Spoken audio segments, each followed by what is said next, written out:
শুক্রবার ওভাল অফিসে ঘটে যাওয়া প্রেসিডেন্ট ডোনাল্ড ট্রাম্প ও ইউক্রেনের প্রেসিডেন্ট জেলেনস্কির মধ্যে ঘটে যাওয়া উত্তপ্ত বাক্য বিনিময় একটা অনাকাঙ্ক্ষিত বিরল ঘটনা হিসেবে দেখছেন বিশ্ববাসী।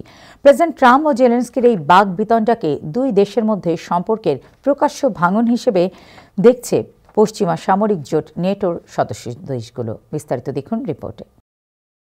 ওভাল অফিসে বৈঠকে ডোনাল্ড ট্রাম্প ও ভলোদিমির জেলেনস্কির মধ্যে তীব্র বাকবিতণ্ডা হওয়ার আগে থেকেই দুই নেতার সম্পর্ক যথেষ্ট খারাপ দিকে মোড় নিয়েছে। প্রেসিডেন্ট ট্রাম্প এরই মধ্যে ইউক্রেনের প্রেসিডেন্ট জেলেনস্কিকে একজন স্বৈর শাসক হিসেবে আখ্যা দিয়েছিলেন।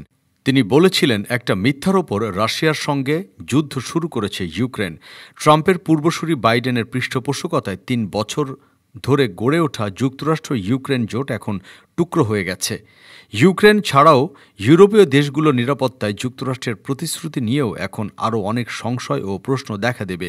এর মধ্যে সবচেয়ে বড় যে প্রশ্ন সেটি হলো, প্রেসিডেন্ট ট্রাম্প কি তার একসময়ের পূর্বসূরি হ্যারি ট্রুম্যানের প্রতিশ্রুতি রক্ষা করবেন? 1949 সালে প্রেসিডেন্ট ট্রুম্যান ঘোষণা দেন, ন্যাটো জোটের কোনো দেশের ওপর হামলা যুক্তরাষ্ট্র নিজের ওপর হামলা বলেই মনে করবে।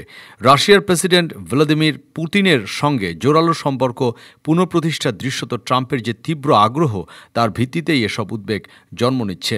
প্রেসিডেন্ট ট্রাম্প ইউক্রেনের ওপর ভীষণ চাপ তৈরি করেছেন আর রাশিয়ার জন্য দিচ্ছেন বড় ধরনের ছাড়ের প্রস্তাব, যা ইউক্রেনবাসীকেই দিতে হবে। ট্রাম্প ও জেলেনস্কির বাকবিতণ্ডায় ইউক্রেনের নিরাপত্তার বিষয়টি নগণ্য হয়ে উঠছে। সেই সঙ্গে ইউরোপীয়রা নিজেদের নিরাপত্তা নিয়ে হয়ে পড়েছেন উদ্বিগ্ন। ইউক্রেনের বাসিন্দারা বিশ্বাস করেন তারা এমন এক যুদ্ধে অংশ নিচ্ছেন যার সঙ্গে জড়িয়ে আছে জাতীয় বাঁচা মরার প্রশ্ন। এছাড়া পুতিনকে যদি দমিয়ে রাখা না যায়, তবে সুযোগ পেলেই তিনি যুদ্ধ অবসানের যে কোনো প্রতিশ্রুতি ভঙ্গ করবেন, এটিও বিশ্বাস তাদের। ইউরোপীয় এক পর্যবেক্ষকের ভাষায় প্রকাশ্য এই ঝগড়া ছিল একটি পরিকল্পিত রাজনৈতিক ছিনতাই।